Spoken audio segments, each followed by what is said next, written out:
السلام علیکم defence lovers friends, اس وقت 7 ٹیکنالوجیز ایسی ہیں جنہوں نے جدید جنگوں کا رخ ہی بدل دیا ہے۔ ان کی وجہ سے آج جنگ فوجوں کی دو بدو لڑائی سے ہٹ کر بہت پیچیدہ شکل اختیار کر گئی ہے۔ آج ٹینکوں اور سادہ ہوائی جہازوں سے بھی بات آگے نکل چکی ہے۔ نئے جنگی محاذ زمین، سمندر، فضا اور حتیٰ کہ خلا تک پہنچ گئے ہیں۔ جنگی ارتقاء کے اس مرحلے پر کون سے 7 اہم ترین ہتھیار ہیں جو اپنا کردار ادا کر رہے ہیں، ان پر 1 بائی 1 تفصیلاً بات کریں گے۔ So let's start.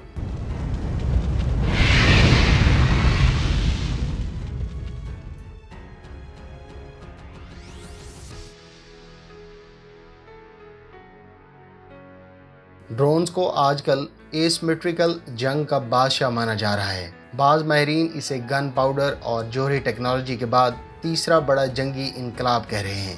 اس نے تو روایتی جنگی حکمت عملیوں کو ہی بدل کر رکھ دیا ہے۔ صدیوں سے فوجیوں کی تعداد جنگوں کی حکمت عملی کا ایک بہت بڑا حصہ تھی۔ پچھلی 1 صدی سے اس میں ٹینک اور ہتھیاروں سے لیس گاڑیاں وغیرہ بھی شامل ہو گئیں، لیکن ڈرون کے آگے سب بیکار ہوتے نظر آ رہے ہیں۔ مثال کے طور پر آپ ایک جنگی میدان کا ذرا تصور کریں۔ ایک بہت بڑی فوج ٹینکوں، بندوقوں اور توپوں کے ساتھ دشمن پر حملہ کرنے کے لیے تیار ہے، جبکہ اس کے مد مقابل دشمن اگر ڈرون سے لیس ہے تو وہ ان ٹینکوں اور توپوں کے علاوہ پیدل فوج کے دستوں کو دور سے بیٹھ کر تہس نہس کر سکتا ہے، اور اس کے ڈرونز آپریٹر بھی دور بیٹھ کر محفوظ رہ کر یہ کام سر انجام دے سکتے ہیں۔ اگر حملہ آور فوج کچھ ڈرونز مار بھی گرائے تو بھی دفاع کرنے والے ملک کو اتنا نقصان نہیں ہوگا۔ اس کی مثال آپ ناگورنو قرباخ اور یوکرین جنگ میں دیکھ سکتے ہیں، جہاں آرمینیا اور روس کی افواج کو کامبیٹ ڈرون سے بھاری نقصان اٹھانا پڑے ہیں۔ دنیا کی تمام بڑی فوجی طاقتیں انہی تمام عوامل کو ذہن میں رکھ کر اپنی پالیسیاں ترتیب دے رہی ہیں۔ موجودہ جنگی ڈاکٹرائن میں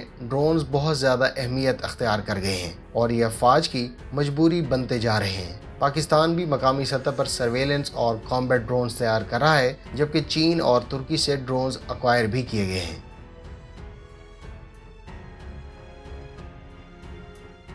آپ دوزوں نے بحری جنگوں کو بدل کر ہی رکھ دیا ہے، اور یہ ایک ایسا ہتھیار ہے جو پچھلی 1.5 صدی سے جنگوں کا حصہ ہے اور آج بھی ریلیونٹ ہے۔ بحری جنگ میں انقلاب آبدوز نے اس طرح برپا کیا تھا کہ اس کے ذریعے فوجیں پانی کے اندر سے چھپ کر بحری جہازوں کو نشانہ بنانے کے قابل ہو گئی تھیں۔ آبدوز کے ذریعے بحری جہاز پر پہلا کامیاب حملہ امریکی خانہ جنگی کے دوران کیا گیا۔ یہ خانہ جنگی 1861 سے 65 کے درمیان ہوئی تھی۔ فروری 1864 کو اس جنگ کے دوران سب مرین کے ذریعے حملہ ایچ ایل ہنلے کے ذریعے یو ایس ایس ہوساٹونک پر کیا گیا، جس سے U S S Housatonic North Carolina کے پانیوں میں ڈوب گیا۔ آج جدید فوجیں آبدوزوں کو میزائلز کی چھپ کر ترسیل، حملے، جاسوسی، دشمن پر نظر رکھنے، زمینی افواج کے حملوں میں مدد فراہم کرنے اور ناکہ بندی کرنے کے لیے استعمال کر رہی ہیں۔ جدید آبدوزیں اس طرح تیار کی جا رہی ہیں کہ یہ پانی میں کم سے کم ہلچل مچائے اور بنا آواز پیدا کیے دشمن تک پہنچ سکیں اور اسے زیادہ سے زیادہ نقصان پہنچا سکیں۔ ان آبدوزوں کو جوہری ہتھیار کیری کرنے کے حوالے سے بھی تیار کیا گیا ہے، جبکہ جوہری پاور سے چلنے والی آبدوزیں کئی سالوں تک بغیر ریفیلنگ کے آپریٹ کر سکتی ہیں۔ ان سب مرینز کو سطح آب پر لانے کی ضرورت صرف فوڈ سپلائی اور دیگر ایسنشلز کے لیے پڑتی ہے۔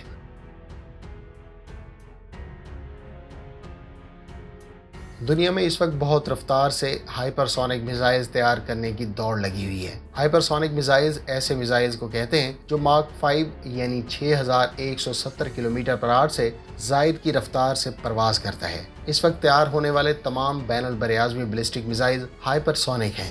بین البراعظمی میزائلز کے علاوہ 3 اقسام کے ہائپر سونک میزائلز تیار ہو رہے ہیں۔ اس میں سے ایک ایرو بلسٹک گلائیڈ وہیکل ہے۔ ان سسٹمز کو جنگی ہتھیاروں سے پھینکا جاتا ہے، جو کہ راکٹ کی مدد سے ہائپر سونک سپیڈ سے اڑتا ہے اور پھر بلسٹک ٹریجیکٹری لیتے ہوئے اپنے ہدف کو نشانہ بناتا ہے۔ ان سسٹمز کو روس کی جانب سے یوکرائن میں بھی استعمال کیا گیا ہے۔ اس وقت چین بھی ایسے air launch hypersonic cruise missile بنا چکا ہے۔ دوسری جانب امریکہ نے بھی ان کی ڈیولپمنٹ تیز کر رکھی ہے۔ کروز میزائل کو بھی ہائپر سونک میزائل بنایا جاتا ہے۔ ہائپر سونک کروز میزائل میں اکثر اسکریم جیٹ انجن کا استعمال کیا جاتا ہے، جو کہ اسے اپنی ہائپر سونک سپیڈ برقرار رکھنے میں مدد فراہم کرتا ہے۔ کروز میزائلز کو گلائیڈ وہیکلز کی نسبت چھوٹے راکٹس کی لانچنگ کے لیے ضرورت ہوتی ہے، اس لیے یہ کم خرچ ہوتے ہیں اور انہیں بہت سی جگہوں سے لانچ بھی کیا جا سکتا ہے۔ اس وقت ماک 10 کی رفتار سے فلائی کرنے والے ہائپرسونک کروز میزائل بھی متعارف کروائے جا چکے ہیں۔ ان کی خاص بات یہ ہے کہ ان کو موجودہ دور کے ایئر ڈیفنس میزائل سسٹم سے انٹرسیپٹ کرنا تقریباً ناممکن ہے۔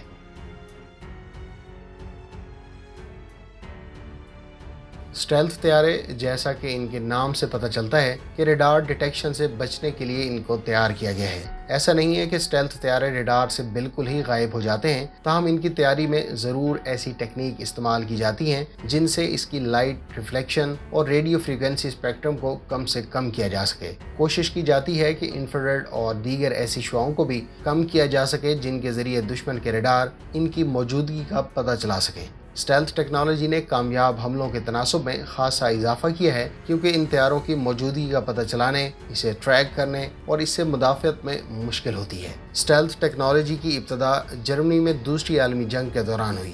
آج امریکی ساختہ F-35 لائٹننگ طیارے، F-22 ریپٹر اور B-2 اسپرٹ سپر سونک جدید ترین اسٹیلتھ طیارے ہیں، جبکہ چین بھی اس وقت دنیا کا دوسرا ملک ہے جو اسٹیلتھ ایئر کرافٹ اپنی ایئر فورس میں استعمال کر رہا ہے۔ چین نہ صرف نئے اسٹیلتھ ایئر کرافٹ بھی بنا رہا ہے، بلکہ اس کے مقابلے میں روس بھی اپنی تیاریوں میں لگا ہوا ہے۔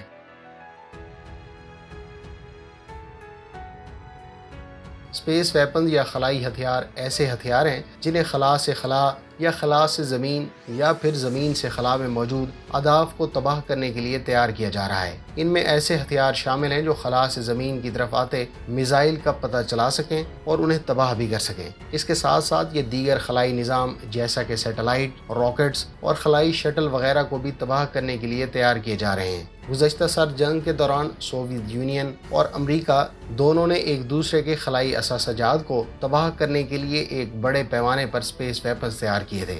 گو کہ خلا میں عسکری ہتھیاروں کو ڈپلائی کرنا ایک متنازع مسئلہ ہے، کیونکہ بہت سی تنظیمیں اسے بھی زمین، فضا اور سمندر کی طرح اسلحے سے بھرنے کے خلاف ہیں۔ تاہم عالمی طاقتیں خصوصاً امریکہ، چین اور روس نے اینٹی سیٹلائٹ ہتھیار تیار کر لیے ہیں۔ ان اینٹی سیٹلائٹ ہتھیاروں کے کئی کامیاب تجربے بھی کیے جا چکے ہیں۔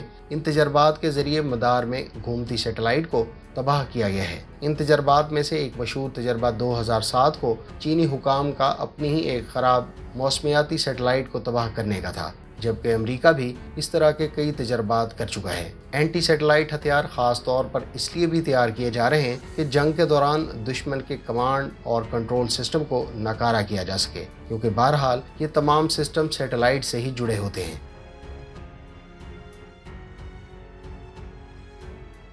کروز میزائل جدید جنگ کا ایسا ہتھیار ہے جسے دور دراز کے ٹارگٹس کو پریسیشن کے ساتھ تباہ کرنے کے لیے عام طور پر استعمال کیا جاتا ہے۔ یہ ایک گائیڈڈ میزائل ہوتا ہے جو نچلی پرواز کرتے ہوئے کانسٹنٹ رفتار کے ساتھ روایتی اور جوہری دونوں اقسام کے وار ہیڈ لے جانے کی صلاحیت رکھتا ہے۔ یہ زمین سے زمین، زمین سے فضا اور زمین سے سمندر تینوں جگہ اپنے ہدف کو ٹھیک نشانے کے ساتھ مار گرانے کی صلاحیت رکھتا ہے۔ دوسری عالمی جنگ کے دوران جرمن افواج کی طرف سے استعمال کیے جانے والا V-1 میزائل کروز میزائل کی ابتدائی شکل تھا، جسے 60 اور 70 کی دہائی میں امریکی اور سوویت افواج نے خوب ترقی دی۔ کروز میزائل اپنے ہدف کی جانب نسبتاً سست پرواز کرتا ہے، لیکن اپنی نچلی پرواز کے باعث ریڈار کی زد سے اکثر بچنے میں کامیاب رہتا ہے۔ کروز میزائل کے 3 مین ورژن 80 کی دہائی میں امریکہ نے تیار کیے، جو کہ تمام single stage turbojet propeller missiles تھے۔ ان کی رفتار 880 کلومیٹر پر آور کی تھی اور ان کا وزن 12 سے 1800 کلو گرام کے درمیان تھا۔ انہیں انرشیل نیویگیشن سسٹم کے ذریعے گائیڈ کیا جاتا تھا، جبکہ GPS یعنی سیٹلائٹ گائیڈنس نے ان میزائلز کو پن پوائنٹ ایکوریسی کی صلاحیت دی۔ مشہور زمانہ ٹاماہاک کروز میزائل 20 سے 21 فٹ لمبا اور تقریباً 2500 کلومیٹر تک پرواز کرنے کی صلاحیت رکھتا ہے۔ مختلف ممالک کئی طرح کے کروز میزائل بنا چکی ہیں، جبکہ پاکستان کے پاس بھی surface to surface, air to surface اور سمندر سے سمندر پر مار کرنے والے کروز میزائلز کی کھیپ موجود ہے۔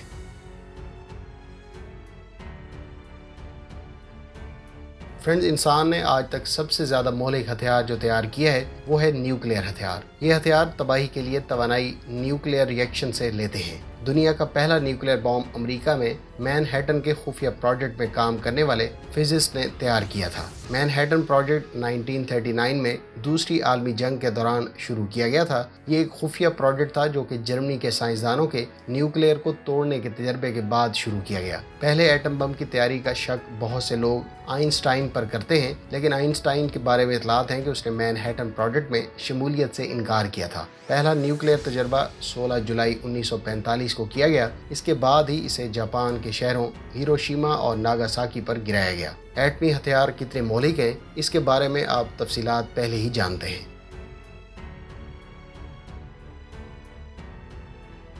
ایک اور ٹیکنالوجی جس پر آج تیزی سے کام ہو رہا ہے وہ ہے لیزر ٹیکنالوجی۔ بنیادی طور پر لیزر بیم کے ذریعے فضا میں پرواز کرتے ڈرونز، راکٹس اور میزائلز کو انٹرسیپٹ کیا جاتا ہے۔ تاہم اس کی رینج بڑھانے اور اس میں ایڈوانسمنٹ لانے پر دن رات کام جاری ہے۔ اس پر تفصیلات آنے والے دنوں میں مزید منظر عام پر آئیں گی، لیکن اس ٹیکنالوجی کو نسبتاً کم خرچ اور زیادہ افیکٹو قرار دیا جا رہا ہے۔ فرینڈز، آپ کی ان ٹیکنالوجیز، ان کے جنگوں میں ارتقاء کے بارے میں کیا اوپینین ہے، کمنٹ کر کے ضرور بتائیں۔ امید ہے اس ویڈیو سے آپ کی معلومات میں اضافہ ہوگا۔ ملتے ہیں نیکسٹ ویڈیو کے ساتھ، اپنی دعاؤں میں یاد رکھیے گا۔ اللہ حافظ۔ پاکستان زندہ باد۔